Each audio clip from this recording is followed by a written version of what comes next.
cyashitani cyarakaye umusore utangiza ugasaba ari umuntu Ndindahiro Valence Papa atabana we nta muntu ntabwo wandenza amavi. They could be mad at me. Look at my family. And then hano handitse Rutwitsi muzi my aka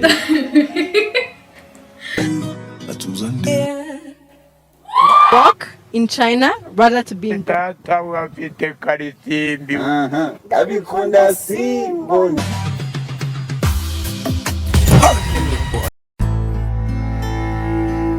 What's up, beautiful ladies and gentlemen? Let me hope that you are fine. My name is Badon as usual. This is DON TV. You are listening to at this time. Ngira ngo bizi neza cyane kwanga twizarurira amakuru menshi y'imyidagaduro. Amakuru ari kugenda cara ku mbuga nkoranyambaga ahantu henshi yagiye atandukanye. Ngira ngo bizi neza cyane kwanga iyo dukurikiye gatanu kuri gatanu nta kintu kimwe ushobora kubura. Aho ngaho tuba turi kumwe neza cyane gatanu ku kandi. Hagati aho ngaho rero hano hari umusore ukomeje kubica bigacika ku mbuga nkoranyambaga. Aho abantu benshi bakomeje kugaruka cyane ku bijyanye no kuba ari gusa naho yigira animateur cyangwa se aba animateur ku mbuga nkoranyambaga cyane cyane akaba animateur ku bijyanye n'ubuhanzi bitewe n'uburyo ari kugira none byiza ko ari influence. Ntabwo navuga ko wenda ari mu buryo bwiza ari kwigaragaza mu buryo bwiza cyangwa se ari mu buryo bubi, ariko hari ibintu ari gukora ku mbuga nkoranyambaga abantu bigatuma bavuga benshi cyane bakabigarukaho cyane. Ahangaha no musore yitwa Edman Ishimwe.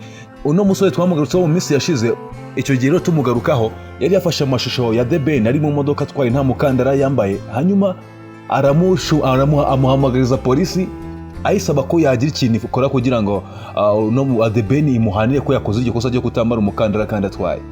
Hanyuma icyo gihe The Ben baranabimuhanira, atanga amafaranga 10,000 ndetse atanga ubutumwa ku bantu bamukurikira ababwira ati rwose mwitwararike ntihazagira umuntu wongera gutwara imodoka atambaye umukandara, tugereyo amahoro nk'uko polisi y'u Rwanda bidushishikariza. Icyo gihe abantu baravuga ati uno musore ntabaho, bamwe bakavuga ati nibyo koko The Ben ntabwo yagomba gutwara nta mukandara, ariko abandi bakavuga ati uku ni ugushanuka, uku ni ukwanga umuntu, cyane ko icyo gihe abantu bari bakunze kugaragaza ko The Ben nyine abantu bavuga ati The Ben ntabwo abantu bamukunda, abantu baramwanga, bigenda bite abagenda banavuga ko Edman nawe bikoze rero, ariko hakuri nyine harimo abantu badakunda umuntu. Ariko mu by'ukuri ntabwo ariko byari bimeze, abantu baje kongera kureba banyuzaho ijisho basanga ntabwo ariko nguko bimeze, ahubwo mu by'ukuri koko The Ben yari yakoze amakosa. Hanyuma rero no musore bivuye kuri The Ben yaje kubafata undi muhanzi bamwita DJ Phil Peter, naho mucishaho umunyafu, avuga ati ntabwo ibi bintu ugomba kubikora muri buno buryo, amubwira ati ahangaha rwose ho ntabwo uri bunkire, ntabwo uri buve mu biganza, ndagukanda ntabwo biribuze kuvamo. Hanyuma rero ngira ngo urabizi neza cyane ko mu minsi yashize Phil Peter yashyize hanze EP ye yise Phil Piano. Iyo EP yariho indirimbo zigiye zitandukanye, hariho n'indirimbo yakoranye na Ish Kevin ndetse na Aimee Bluestone yitwa Tunywe. Iyo ndirimbo rero yabanje kuyisohora n'ubundi ari audio, hakiyemo iminsi yaza gusohora na video yayo.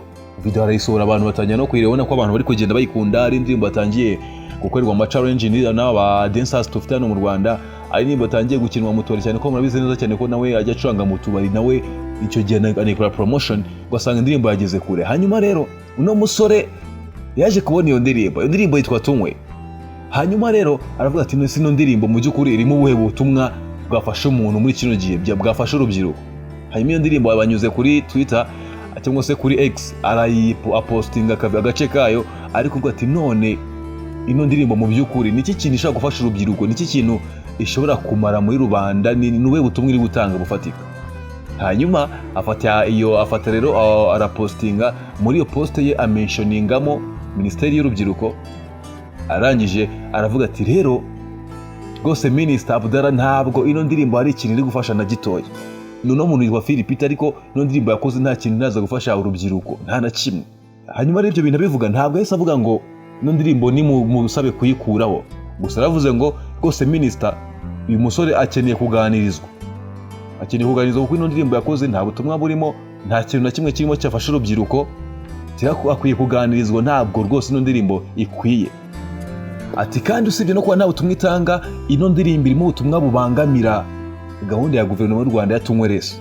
Hanyuma rero mu magambo yanditse ngo Dear Rwanda Young Art, Dear, hanyuma mentioningamo Rwanda Young Art na RMC Rwanda ndetse na RIB, arandika ngo uyu yitwa Phil Peter ni umuhanzi wifatanye n'itangazamakuru. Iyi ndirimbo wumva hano yitwa Tunywe, iteje inkeke muri rubanda kandi irarwanya gahunda ya Rwanda Gov ya Tunywe Resi. hanyuma abantu banyura muri comment bati kandi warasaze ibintu uri kuza ntabwo ari byo, baramwiha cyane, bamwe ati ni creativity, abandi ati bimeze bite, abandi ati bimeze bite.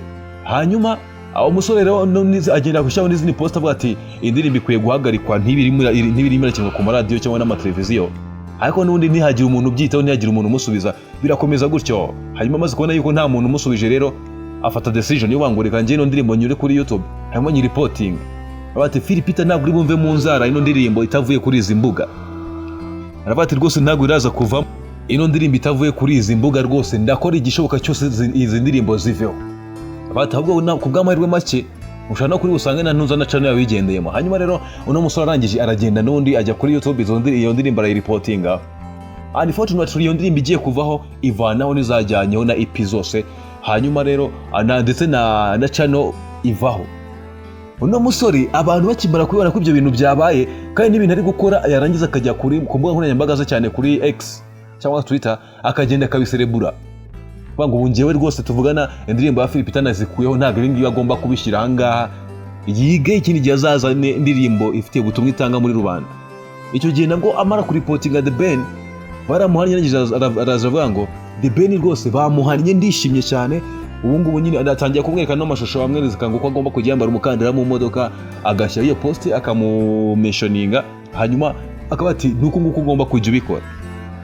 Ibintu n'inshuro ya kabiri bibaye akora ibintu nk'ibi ngibi, hanyuma abantu bakajya bireactingaho bamwe nabi, abandi bati nibyo, bamwe baravuga ati The Ben rwose yari yakoze amakosa nibyo kuba umukebuye.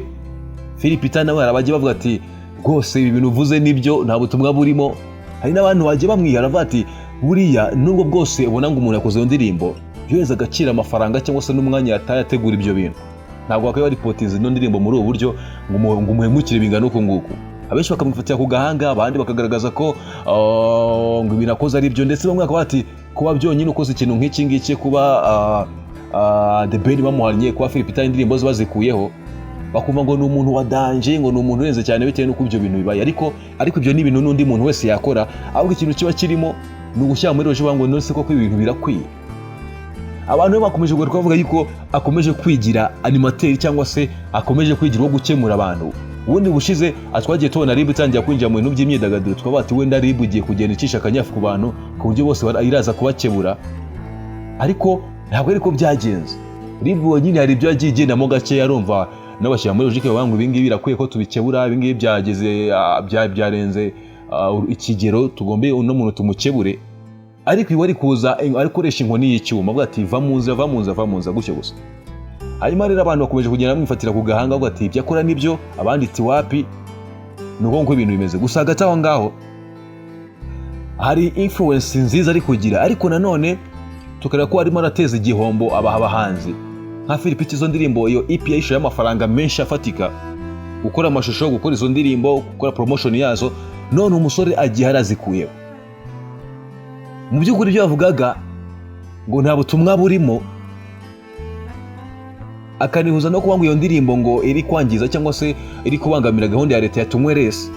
Abantu bamwe barabyumva ku ruhande rumwe, abandi bakabyumva ukundi, bakabona ko yahimutse abandi, bakumva ko mu by'ukuri ari kurengera cyane.